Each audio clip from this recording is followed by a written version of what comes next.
नमस्ते।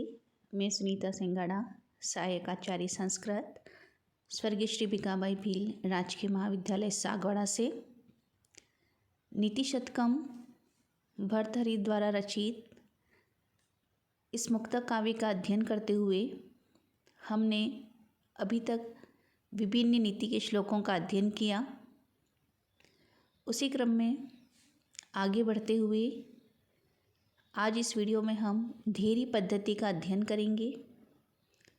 कवि भर्तृहरि किस प्रकार से धैर्य की महत्ता यहाँ पर प्रतिपादित कर रहे हैं,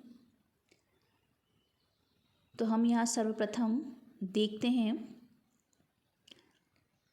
यद धात्रा निजभाल पट्ट लिखितम स्तोकम महद्वाधनम तत् प्राप्नोति मरुस्थले अपि नीतराम मेरौ ततौ नाधिकम तद धीरो भव वित्तवस्तु कृपणाम वृत्तिं वृथा मा कृथाः कुपे पश्य पयोनिधौ अपि घटौ गृह्णाति तुल्यम जलम। कवि भर्तृहरि यहाँ पर सामान्य जन को, सभी को धैर्य धारण करने की बात कहते हैं और कहते हैं यद धात्रा निज भाल पट्ट लिखितम, कि जो भी विधाता ने, उस भाग्य निर्माता ने निज भाल पट्ट, हमारे मस्तक रूपी पट्ट पे जो कुछ भी लिख दिया है, अर्थात विधाता ने हमारे भाग्य में जो कुछ भी लिखा है, स्तोकम महद्वाधनम, थोड़ा अथवा महद, ज़्यादा जो भी धन हमारे भाग्य में लिखा हुआ है, तत् प्राप्नोति मरुस्थले अपि, वह हमें मरुस्थल में भी प्राप्त हो जाएगा।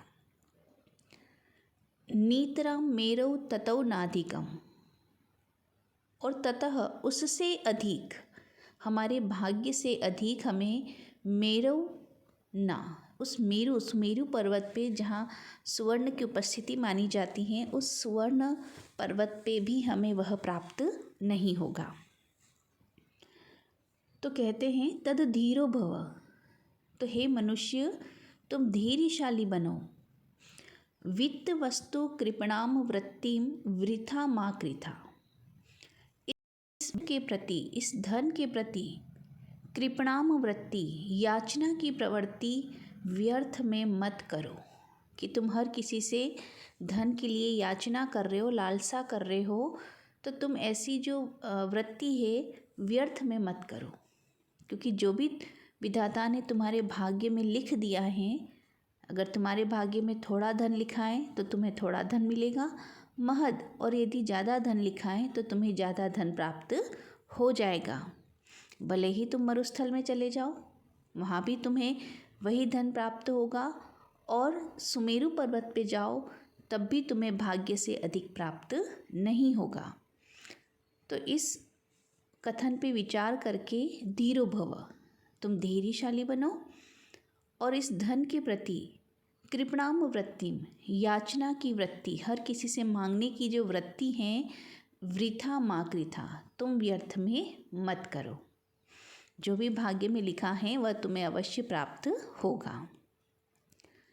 उदाहरण देते हैं यहाँ पे, कूपे पश्य पयो निधौ अपि घटो गृह्णाति तुल्यम जनम, कि एक घड़ा कूपे, चाहे उसे आप कूप में डालें, कुएं में डालें, पयोनिधि अथवा समुद्र में डालें, तुल्यम जलम गृह्णाति, वह एक समान मात्रा में जल ग्रहण करता है। बहुत ही सुंदर उदाहरण देते हुए यहाँ पे कवि भर्तृहरि कह रहे हैं कि जो घट है उसकी जो क्षमता है उसी के अनुसार वह पानी ग्रहण करेगा। चाहे हम कुएं में जहाँ सीमित है जल, वहाँ भी वह उतना ही पानी ग्रहण करेगा, और पयोनिधौ, जो जल राशि है, विस्तृत जल राशि है, उस समुद्र में भी वह समान ही जल ग्रहण करेगा। घट की जितनी क्षमता है उससे अधिक जल उस घट में नहीं आ सकता। उसी प्रकार विधाता ने जो हमारे भाग्य में लिखा है, चाहे वह थोड़ा लिखा है अथवा महद ज़्यादा लिखा है, हमें वह अवश्य प्राप्त होगा। चाहे हम मरुस्थल में चले जाएं अथवा सुमेरु पर्वत में, हमें अपने भाग्य से ना तो कम मिलेगा और न ही ज़्यादा मिलेगा। तद धीरो भव, और इसीलिए हमें धैर्यशाली बनना है। कृपणाम वृत्तिम, दूसरों के समक्ष याचना की जो प्रवृत्ति है वह हम व्यर्थ में न करें।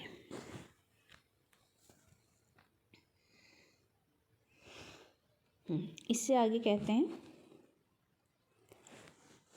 त्वमेव चातकाधारो असिरिति केशां न गोचरः किम अम्बोधवरास्माकं कार्पण्योक्ति प्रतीक्षसे।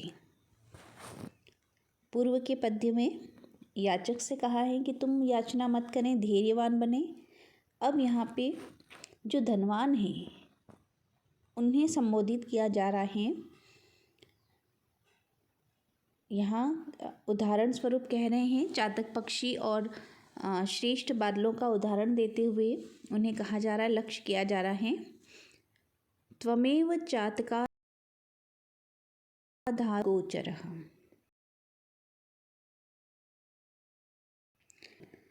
त्वमेव असिरिति, कि तुम ही इस चातक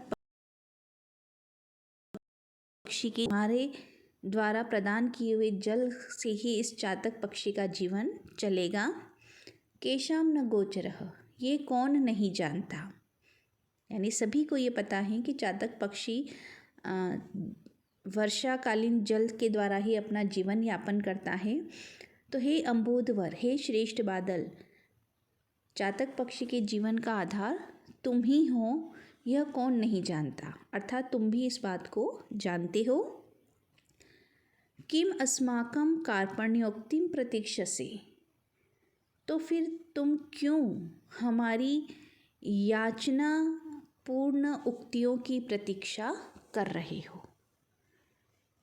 यहाँ पे चातक पक्षी, निर्धन दीन मनुष्यों को कहा गया है, और अम्बोधवर जो धनवान हैं उन्हें कहा गया है कि जिस प्रकार चातक पक्षी श्रेष्ठ बादलों पर ही अपना जीवन व्यतीत करता है, उसी प्रकार निर्धन का जीवन भी धनवानों की दया पर ही निर्भर रहता है।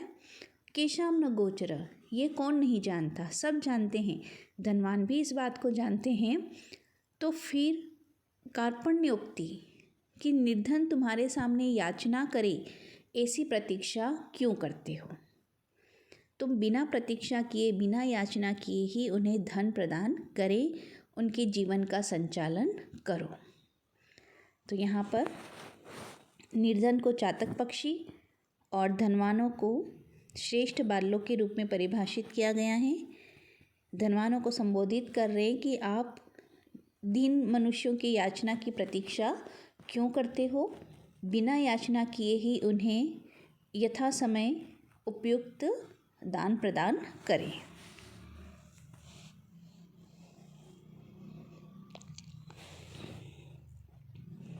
इससे आगे कवि भर्तरी कहते हैं,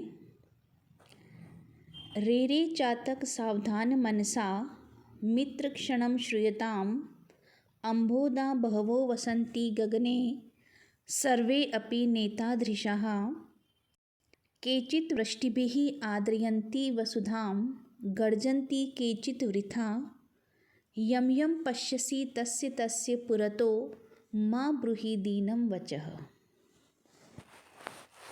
वही चातक पक्षी और अम्बोध बादलों का उदाहरण देते हुए कहते हैं, यहाँ पे जो निर्धन हैं उन्हें संबोधित किया गया है,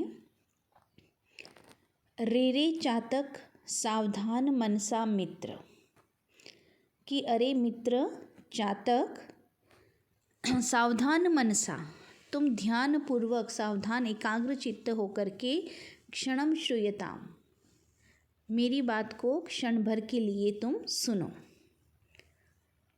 अम्बोदा बहवो वसंती गगने, के इस गगन में, इस आकाश में बहवह अनेक अम्बोध, अनेक बादल वसंती निवास करते हैं, कि इस गगन में, आकाश में बहुत से बादल दिखाई देते हैं। सर्वे अपि नैतादृशा, किंतु वे सभी वैसे नहीं हैं। केचित् वृष्टिभिः आद्रयन्ति वसुधाम, उन बहुत से बादलों में से केचित् कुछ ही अपनी वृष्टि के द्वारा, अपनी वर्षा के द्वारा वसुधाम आद्रयन्ति, इस पृथ्वी को आर्द्र कर देते हैं, गीला कर देते हैं, जल से परिपूर्ण कर देते हैं। केचित् वृथा गर्जन्ति, और कुछ केवल व्यर्थ में ही गर्जना करते हैं। कि सभी जो बादल हैं आकाश में दिखाई दे रहे हैं, बहुत से बादल, वे सभी एक जैसे नहीं हैं।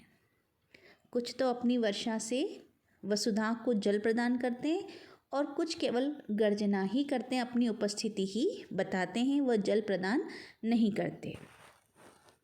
यम यम पश्यसि तस्य तस्य पुरतो माँ ब्रूहि दीनम वचनम। तो कहते हैं कि यम यम पश्यसि, तुम जिस जिसको देखते हो, तस्य तस्य पुरतः, उसके सामने, दीनम वचः माँ ब्रूहि, तुम दीनता के वचन मत कहो। यहाँ पे चातक पक्षी निर्धनों को कहा है और धनवानों को अंबोध कहा है कि हे निर्धन मनुष्य, इस संसार में अनेक धनवान हैं पर सभी एक समान नहीं होते। कुछ तो अपने धन के द्वारा दरिद्रों को सहायता करते हैं और कुछ केवल अपने धन का प्रदर्शन करते हैं। तो तुम हर धनवान के सामने दीन वचन मत कहो, तुम उन्हीं के सामने दीन वचन कहो जो तुम्हें धन प्रदान कर सकें, तुम्हारी सहायता कर सकें। तो प्रत्येक धनवान के सामने तुम्हें याचना करने की आवश्यकता नहीं है।